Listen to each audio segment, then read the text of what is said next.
Assalamualaikum students of class 6. I hope you are having great time. For the subject of history and geography, we were on chapter 3, an introduction to South Asia.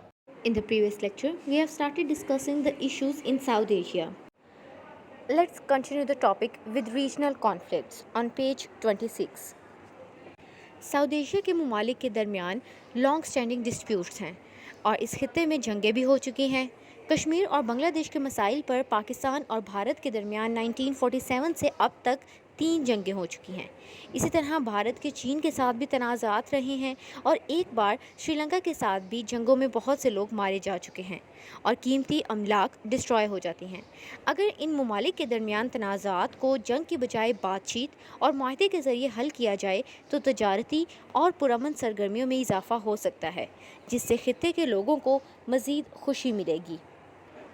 Next issue is population explosion.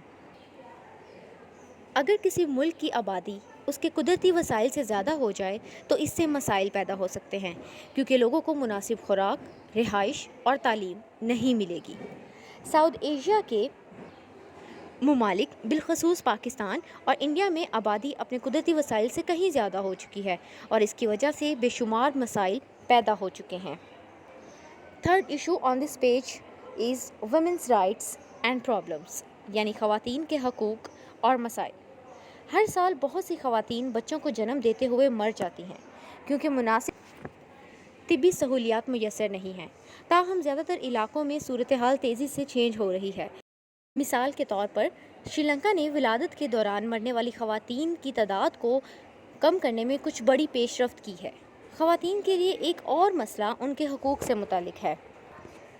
अगरचे ख़वातीन को ज़िंदगी, जायदाद और फ़ैसला साजी के हकूक़ हासिल होने चाहिए, लेकिन साउथ एशियन सोसाइटी के बहुत से तबक़ात में कबायली रसूम व रवायात इन्हें अपने हकूक़ हासिल करने से रोकती हैं। Next we are going to discuss about human rights, यानी इंसानी हकूक़। बहुत से साउथ एशियन ममालिक में लोगों को वो हकूक़ हासिल नहीं हैं जो जदीद दुनिया के शहरियों को दिए गए हैं। फॉर एग्ज़ाम्पल, कश्मीरी अवाम एक तवील अरसे से भारतीय फ़ौज के हाथों जुल्म सितम का सामना कर रही है। साउथ एशिया के कई इलाकों में लोगों को पीने का साफ़ पानी, बुनियादी तिब्बी अमदाद और दीगर ज़रूरियात ज़िंदगी तक रसाई नहीं है। ये बड़े मसाइल हैं और इसका हल उस वक्त तक बहुत मुश्किल है जब तक कि लोग तालीम याफ्ता ना हों और अपने हकूक़ से आगाह ना हों। Finally, we are going to talk about the environmental issues. South Asia को कुछ बड़े माहौलियाती मसाइल का सामना है। इस बुक के दीगर चैप्टर्स में इनके बारे में हम मज़ीद पढ़ेंगे।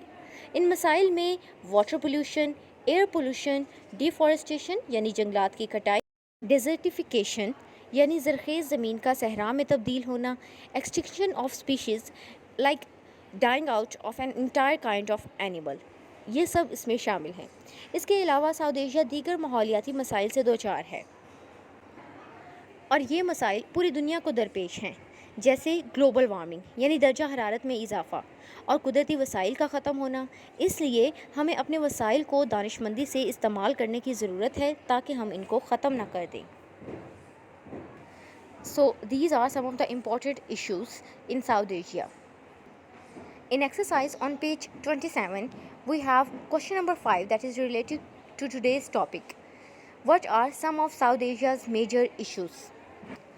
Answer to this question is quite in detail, but for today we are going to discuss about, as we have just gone through these issues. For today's lecture, we are only going to discuss about the 2 of these issues. So let's start the answer. South Asia is a developing region. Perhaps the most important issue facing this region is illiteracy.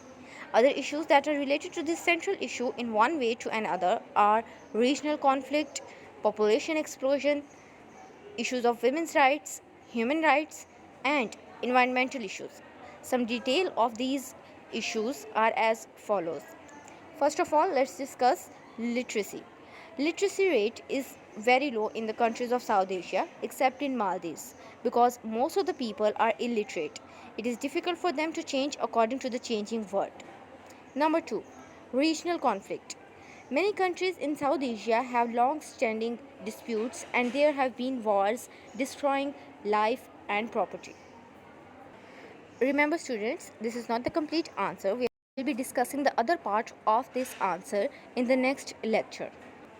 Until now, learn it well, note it down on your notebook. That was all for today. Thank you so much and Allah Hafiz.